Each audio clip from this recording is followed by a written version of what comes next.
Hello everyone, good morning. Hope you all are fine.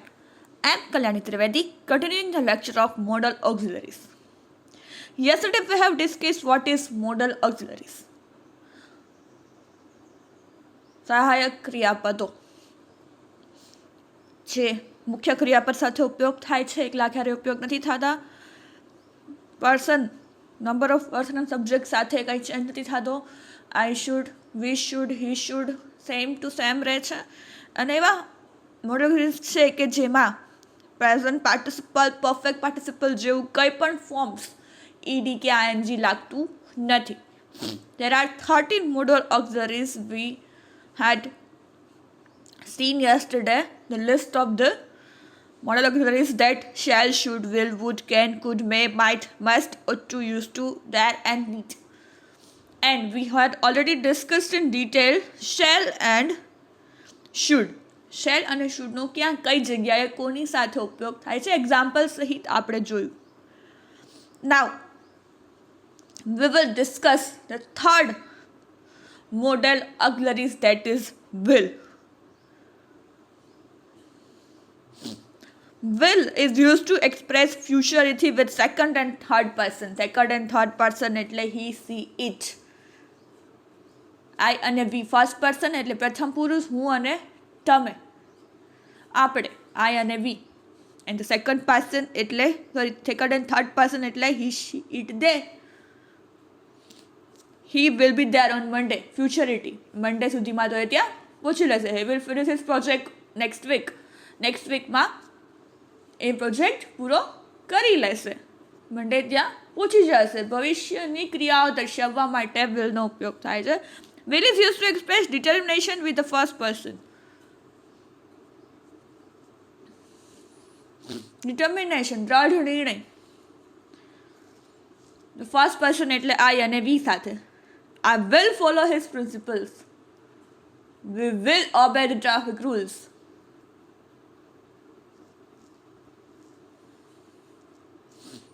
First person સાથે determination, દ્રઢ નિશ્ચય. I will follow his principles. હું એના મૂલ્યો, એમના જે જીવનમાંથી શીખવાની બાબતો છે હું એ ફોલો કરીશ. Will is use to express a promise with the first person. Promise.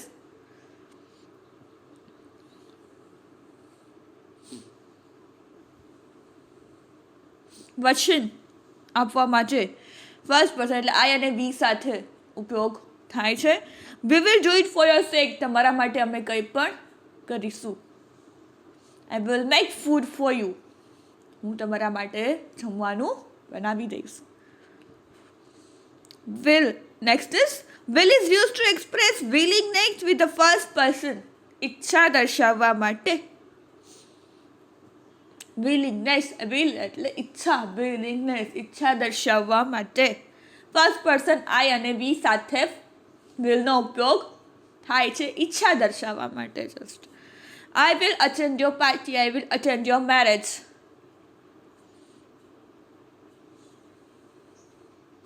I will attend the meeting.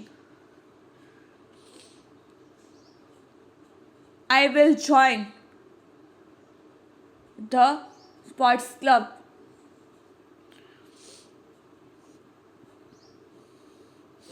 This is all about will. Would. હવે છે would. Would is a past form of will and it is used in indirect speech. Will શું છે? Would શું છે? તો કે will નું past form છે would. અને એનું past form નો શેમાં ઉપયોગ થાય છે? પહેલા તો indirect speech માં. She said that she would come in the evening. She will હશે એમાં શી વુડ કરી નાખ્યું છે. એટલે જ્યારે ડાયરેક્ટ સ્પીચનું વાક્યમાં વિલ હોય એને ઇનડાયરેક્ટમાં ફેરવતા હોય ત્યારે એનું વુડ થઈ જાય છે. Would is use to express past habit of a person. Past habit of a person. ભૂતકાળની કોઈ આદત દર્શાવવા માટે વુડનો ઉપયોગ થાય છે. He would come by that road. એ ત્યાંથી જ આવશે કેમ કે ભૂતકાળમાં એ જ રોડ પરથી એ માણસ આવતો હશે જેની રાહ જોતા હશે. તો આપણને ખબર ને કે ના ના એ તો એ રાઉટ ટીચર તો આ બાજુથી જ આવશે. એમ કે હેબિચ્યુઅલ છે, પાસ્ટની હેબિટ છે કે મેડમ આ રોડ પરથી જ નીકળે છે. Would plus like to plus V is use to express a વિશ.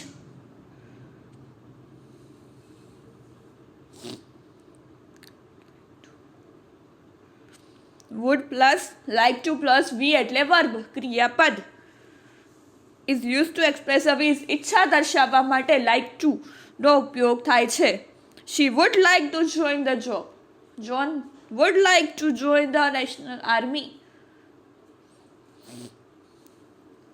વિશ ઈચ્છા દર્શાવવા માટે પ્રબળ ઈચ્છા. Would is use to make a polite request. Request polite request, request નહીં પોલાઇટ રિક્વેસ્ટ, નમ્ર વિનંતી. Would you please read this for me. Would you please pose this letter for me. Would you please come to help me.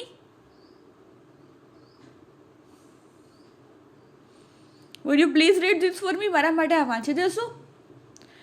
So polite request, નમ્ર વિનંતી કરવા માટે વુડનો ઉપયોગ થાય છે. હજી છે વુડ ઇઝ યુઝડ મોર, તો એના ઘણા બધા યુઝ છે. તો would plus rather is use to express a preference or choice. Preference કામ કરો અથવા તો આમ કરો અથવા આમ થશે. તો she would rather pay tax then go to jail. કા ટેક્સ પે કરો અથવા તો જેલમાં જાઓ. પ્રેફરન્સ કે આને પ્રિફર કરો, કાને પ્રિફર, કા જેલમાં જવાનું અને કા ટેક્સ ભરવાનું ચૂઝ કરો એમ. ચોઈસ મળે જ્યારે કે આ અથવા પ્રેફરન્સ ઓર ચોઈસ બે સેમ જ વર્ડ છે. She would rather pay tax then go to jail. કાં તો ટેક્સ પે કરો અથવા તો જેલમાં જાઓ. ટ્રાફિક રૂલને ફોલો કરો અથવા તો દંડ ભરો. Wish plus would is use to express intention. Intention હેતુ દર્શાવવા માટે વિશ પ્લસ વુડનો ઉપયોગ થાય છે. I wish I would have a car. I wish I would have a car. કાશ મારી પાસે પણ કાર હોત. કાશ મારી પાસે પણ આ હોત. તો એ દર્શાવવા માટે વિશ પ્લસ વુડનો ઉપયોગ થાય છે ઇન્ટેન્શન બતાવવા માટે. Would you mind plus we plus ING may be use to request in a mutual way. Would you mind request કરવા માટે. Would you mind giving me your book. તમે મને તમારી બુક આપશો. તમને would you mind to give me your scooter for an hour. Would you mind giving me your pen for a while?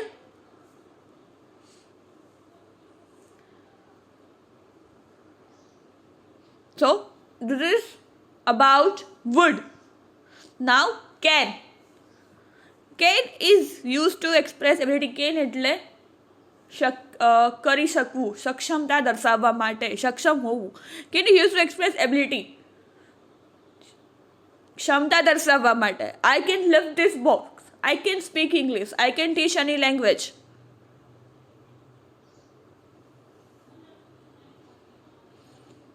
હું આ કરી શકું છું. ક્ષમતા દર્શાવવા માટે, એબિલિટી દર્શાવવા માટે કેનનો યુઝ થાય છે. Can is use to express capacity. Can is use to express capacity. કોઈની કેપેસિટી દર્શાવવા માટે કેનનો યુઝ થાય છે. She is old but still can work hard. વૃદ્ધ છે છતાં પણ, ઉંમરલાયક છે છતાં પણ કામ કરે છે. Can is use to express permission. Permission માટે પણ, પરવાનગી લેવા માટે કેનનો ઉપયોગ થાય છે. Can I have your scooter for a while. શું હું તમારું સ્કૂટર થોડી વાર માટે લઈ જઈ શકું? Can I take your pen?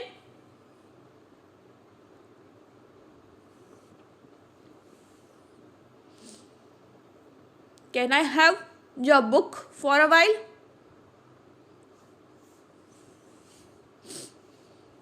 Permission માટે. Can is used to express possibility. શક્યતા દર્શાવવા માટે જો તમે આમ કરો તો તમે આમ કરી શકો છો. You can learn English if you try seriously. You can learn English if you try seriously. જો તમે સિરિયસલી ટ્રાય કરો તો તમે ઇંગ્લિશ શીખી શકો છો, બોલી શકો છો, વાંચી શકો છો. યુ લર્ન, તમે ઝડપથી શીખી શકો છો, પણ તમે સિરિયસલી ટ્રાય કરશો તો. શક્યતા કેન, એબિલિટી ક્ષમતા દર્શાવવા માટે કેનનો ઉપયોગ થાય છે. હું આ કરી શકું છું, હું આ નથી કરી શકતી, શું તમે આમ કરશો, કરી શકશો, એ દર્શાવવા માટે કેનનો ઉપયોગ થાય છે. This is all about today's lecture. We will continue in the next lecture. Thank you for listening. Have a nice day.